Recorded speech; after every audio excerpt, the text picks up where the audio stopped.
YouTube. Yeah, so just a very quick video. I'm doing this anyway. This is a Aria Pro 2 Cardinal series, which is very nice. I'll be doing videos of it later.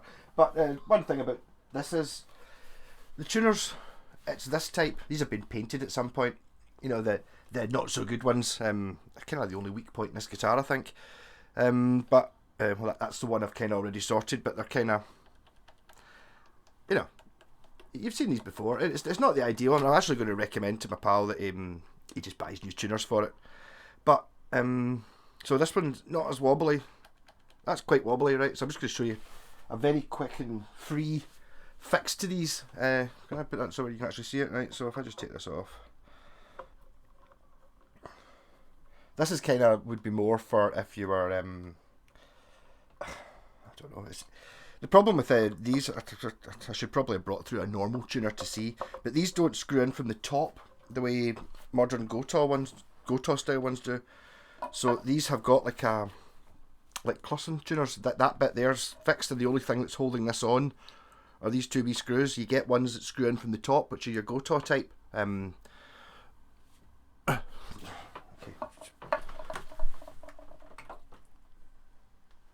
That kind.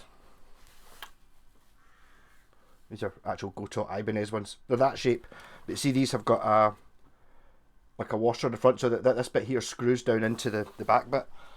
The reason I'm telling you that is to buy, when you buy new tuners, if you were to buy new tuners to replace ones like this, when you get them in Epiphones and all sorts of things, the hole in the top of the headstock's not big enough to take the Gotoh type. That's a smaller hole, even when you take out that wee ferrule thing. Yeah, so basically what I'm going to do is I'm just going to, it's really pretty wobbly, so you take it off. So as I said, it's been painted, it's pretty wobbly. Make sure that wee screw there is tight. There's my yellow screwdriver, there. It possibly might be. Oh, maybe not. Okay, so that's made a bit of a difference. Still quite wobbly, and I've got my trusty, when I say I've got it, I had it in my hand. Monkey wrench, yeah. So basically I've kind of said it to, and all I'm going to do is really just squeeze. See the wee sort of hook bit that holds the worm gear. I'm just going to kind of squish that a bit, both sides, like that, and then now it's only just slightly wobbly. Basically, where's my while I'm in here, I'm going to put some oil on it. I actually bought 3-in-1 oil. In fact, I'm going to pause this and go and get the 3-in-1 oil. I actually did buy it for Skull Electrics, but I saw this the other day. Hold on. Yeah, so I should really have unscrewed the top, but imagine this is going to have some sort of wee plastic seal on it. Alright, okay.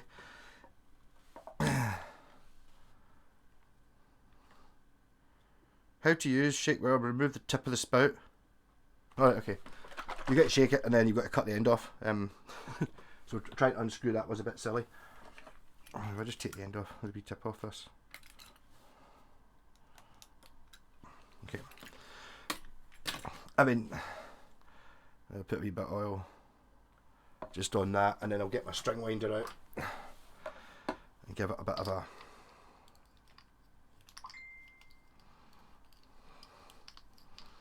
I mean, this is not an ideal solution, but I mean, you might have a vintage guitar. If you've got a vintage guitar and you don't want to, you know, be drilling holes in it or buying new tuners, that's just made it better, made it last a bit longer and all that. And then it just clips back together again. Sometimes you have to squish it closed a little bit. Sometimes the wee bit there. So there you go. On like that, on like that.